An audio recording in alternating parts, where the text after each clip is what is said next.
అన్నాడు మహాకవి. అలాగా? అప్పుడు మీరేమన్నారు? ఎస్ సార్, మీరు చాలా కరెక్ట్ సార్. మీరు చెప్పింది అక్షరాల నిజం, నేను కూడా అక్షరాలా ఫాలో అవుతాను సార్ అన్నాను. పద. ఎక్కడికి? ఎక్కడికి? అక్కడికే. ఇప్పుడే కొత్తగా పెళ్ళైన కుర్రోళ్ళలాగా. హే, నీకు తెలుసా లేదు, పిల్లలు పుట్టే వరకు ప్రతి మగాడు కొత్త పెళ్లి కొడుకే, ప్రతి ఆడది కొత్త పెళ్లి కూతురి, ప్రతి రాత్రి శోభనం రాత్రి అని ఆ మహాకవి గారు అన్నారా? ప్లీజ్. కలకదు, ఇది మాత్రం అతరం లేదు. ఈ గోపాలకృష్ణుల వారు సెలవిస్తున్నారు, మిగతా విషయాలన్నీ అక్కడ సెలవిస్తారు. తలుపు తలుపు ఇది మర్చిపోయాను. ఇదొకటి.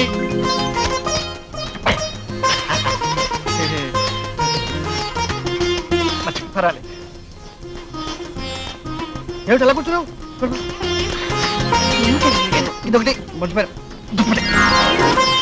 బాబు, చిన్నబాబు.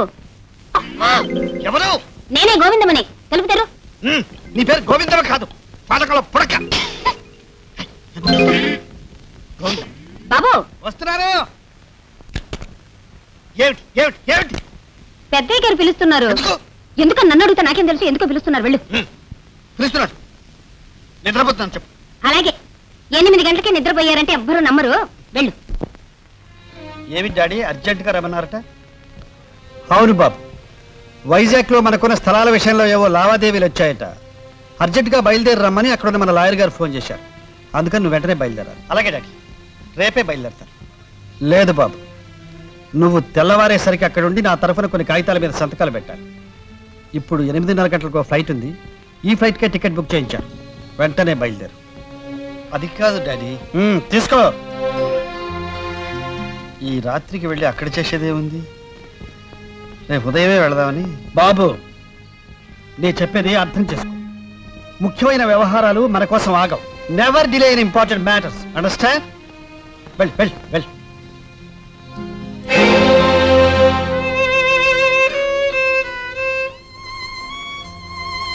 ఐఎమ్ సారీ బాబు, సారీ. నేనేం చేస్తున్నానో నాకు బాగా తెలుసు. అదంతా నీ మంచి కోసమే బాబు, నీ మంచి కోసమే. ఏమండి, ఈ సూట్ పెట్టినా? గుడ్డు సూట్ పెట్టు, ఏదో ఒకటి తగలై. రేపు పొద్దున వెళ్తాను డాడీ అంటే never delay in important matters అని పెద్ద కొటేషన్, ఇంగ్లీష్ కొటేషన్ ఆయనకే వచ్చాడు. ఇది మాత్రం ఇంపార్టెంట్ మ్యాటర్ కదా. ఏమండి, అలా చిరాకు పడ్డం మానేయండి. చూడండి, మనిషికి ముఖ్యమైంది బాధ్యత, దాని తర్వాతే సరదా అయినా సంతోషం అయినా. బాధ్యత. కొత్తగా పెళ్ళైన వాళ్ళకి కలిసిమెలిసి ఉండాల్సిన బాధ్యత లేదా? పిల్లల్ని కనవలసిన బాధ్యత లేదా? ఆ బాధ్యత ఆయన గుర్తించక్కర్లేదా? నా బాబు కదూ, నా కోసం కోపం తగ్గించుకుని వెంటనే బయలుదేరి వెళ్ళండి. పని పూర్తవగానే వెంటనే తిరిగి వచ్చేసండి. ప్లీజ్ అండి, మామయ్య గారు ఏమన్నా అనుకుంటారు. ప్లీజ్ నా కోసం. నువ్వు చెబుతున్నావు కాబట్టి వెళ్తాను. ఇదిగో, అక్కడ పని పూర్తి కాగానే ప్లేన్ టికెట్ దొరకపోయినా ప్లేన్ తాకబట్టుకు వచ్చేస్తాను. అలాగే, పదండి. వస్తాను. Good bye.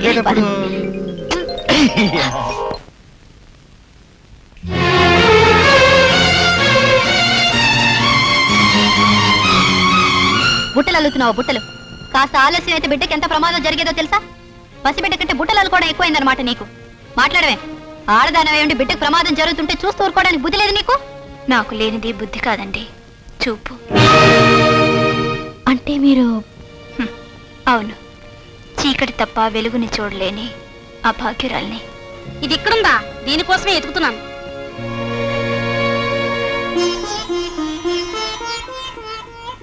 మీకు చూపు లేదని తెలియక అలా మాట్లాడాను, నన్ను క్షమించండి. మీ తప్పే ఉందండి, నా గురించి తెలియక అలా మాట్లాడారు. మీ పేరేమిటి? రాధ.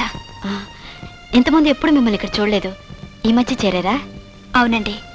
ఓహో, సరే, మీకు చూపు లేదు కదా, ఈ రంగు బొట్లు ఎలా అలలుగుతున్నారు? ఇంతకుముందు దండలేదాన్ని, ఆ అలవాటు ఇప్పుడు ఇలా ఉపయోగపడింది.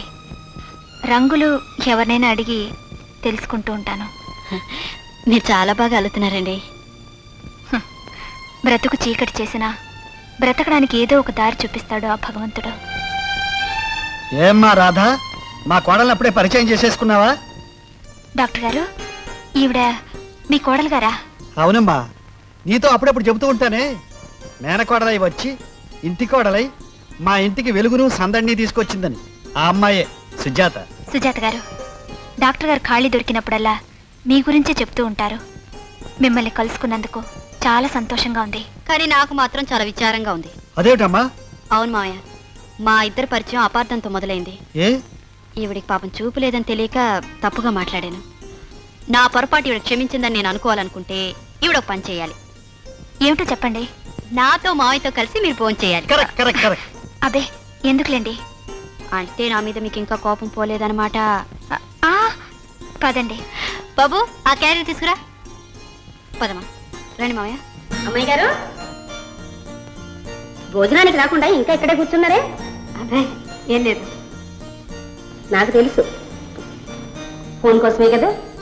చూడండి అమ్మాయి గారు, పెళ్ళైన కొత్తలో మొగుడికి 3 రోజులు దూరంగా ఉండడం అంటే 3 యుగాలు దూరం అయినట్టుంటుంది ఆడదానికి కదా. పనవగానే ఫోన్ చేస్తానన్నారు. 3 రోజులైన అంటే ఇంకా పని కాలేదన్నమాట. అమ్మాయి గారు, ఫోన్ అంటూ వస్తే మీరు తీసి మాట్లాడే వరకు అలాగే మోగుతూనే ఉంటుంది. మీరేం కాపలా కూర్చోక్కర్లేదు, భోజనానికి రండి. లేవండి లేవండి.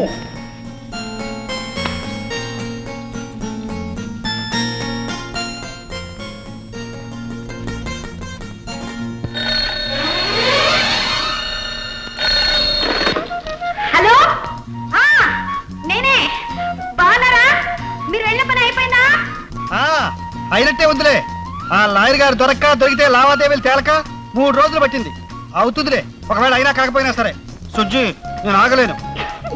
అయితే వెంటనే బయలుదేరి వచ్చేయండి. అమ్మా సుజాత, ఉండండి, మావయ్య గారు మాట్లాడతారు. హలో బాబు.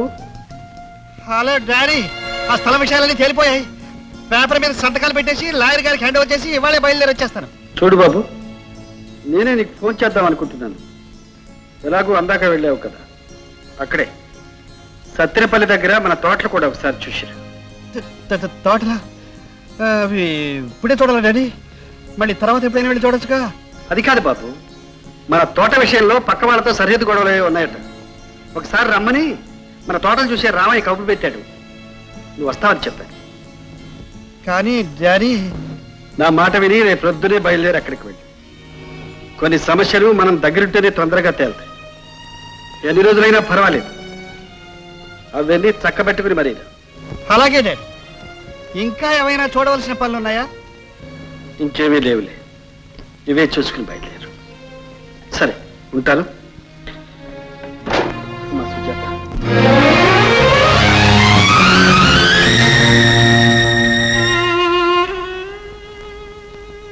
భగవంతుడు లోకంలో ఏ తండ్రైనా కొడుకు కోడలు కలిసి సుఖంగా కాపురం చేయాలని కోరుకుంటాడు. కానీ నేను విడదీయడానికి ప్రయత్నిస్తున్నాను. ఏ తండ్రికి ఇలాంటి పరిస్థితి ఎదురుకాకూడదు.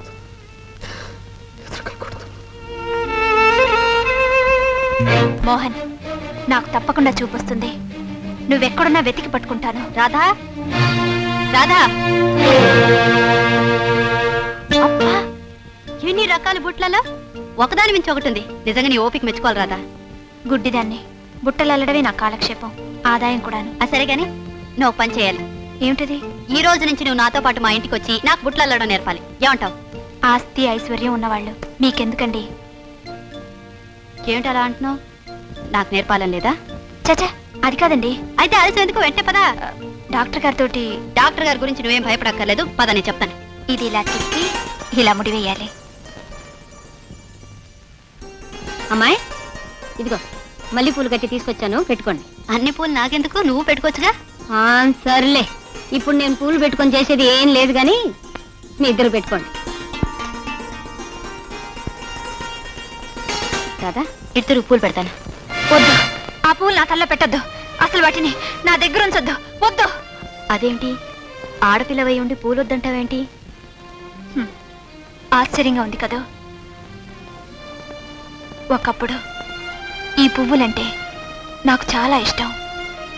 ఈ పువ్వుల్ని ప్రేమించేదాన్ని, ఈ పువ్వుల్లోనే జీవించేదాన్ని. కానీ ఈ పువ్వులే నన్ను మోసం చేశాయి. ఏమిటి రాధా, ఏమిటి నువ్వు అనేది? అవునండి, ఈ పువ్వుల కారణంగానే నేను ఒక మనిషికి దగ్గరయ్యాను. ఈ పువ్వుల కారణంగానే అతని చేత మోసగించబడ్డాను. అతని వల్ల గుడ్డిదన్నయ్యాను. అందుకే అందుకే నన్ను మోసం చేసిన అతనన్నా, అతన్ని దగ్గర చేసిన ఈ పువ్వులన్నా నాకిష్టం లేదు. అసహ్యం. మోసం చేశారా? ఎవరు? వద్దులేండి. నా కష్టాలు కన్నీళ్లు చెప్పి మిమ్మల్ని బాధ పెట్టడం దేనికి? నా బాధ నాలోనే ఉండనివ్వండి. మనలో ఉండే బాధ ఎదుట వాళ్ళకి చెప్పుకుంటే మనసు తేలిపడుతుందంటారు. నీకు అభ్యంతరం లేకపోతే నేను నిజంగా నీ స్నేహితురాలని అనుకుంటే ఏం జరిగిందో చెప్పురాదా?